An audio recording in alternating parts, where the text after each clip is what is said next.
Ils étaient tous sur God Valley. Je répète parce que c'est officiel les gars, ils ont tous participé à l'incident de God Valley. Dans le chapitre 1159 qui vient de sortir, on vient de découvrir qu'en plus de Shanks, Shamrock, Garling, Shebeck et tout son équipage, Roger, Garp et Saturn, il y avait deux autres personnes extrêmement importantes sur cette île. On parle ici de Monkey D. Dragon et de Marshall D. Teach. Attends, je vais tout expliquer, mais juste avant, si tu kiffes One Piece, les animés et les mangas, abonne-toi car on en parle tous les jours. Et merci à Aboubacar, mangeur de wings, et Lamine, les 3 derniers abonnés. Alors les gars, on va commencer avec Dragon que l'on voit débarquer sur l'île. À ce moment-là, il est extrêmement jeune et c'était un simple marine. Dans le chapitre, on voit que les marines y débarquent pour tuer tous les habitants de l'île qui voulaient s'enfuir, mais Dragon lui, il a refusé et il les a endormis à la place. On a même pu le voir remettre en cause des ordres qu'il a reçus de ses supérieurs et il se fait engueuler pour ça. Et donc on peut facilement se dire que c'est à cause de toutes les atrocités que Dragon a vues sur God Valley qu'il a décidé de quitter la marine et d'ensuite créer les révolutionnaires.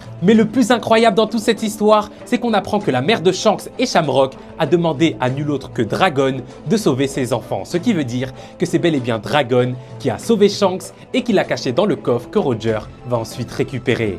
Ensuite, on apprend que le jeune Marshall D. Teach était lui aussi sur God Valley les gars, avec sa mère, car Shebeck est originaire de cette île et qu'il avait tout simplement mis sa famille à l'abri dans son pays natal. Mais suite à ça, Teach a été capturé sur cette même île et il était en réalité le prix ultime de la chasse de God Valley, car le gouvernement a appris que c'était bel et bien lui le fils de Shebeck et qu'il fait donc lui aussi partie du fameux clan des Davy, comme Davy D. Jones et Davy D. Shebeck.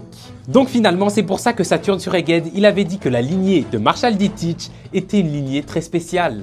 Franchement, que ce soit pour Dragon ou alors Marshall D. Teach, ça change littéralement tout pour la fin de One Piece. Dites-moi ce que vous en pensez en commentaire. Moi, comme d'hab, je vous lis et je vous réponds. Mais jusqu'alors, je suis out.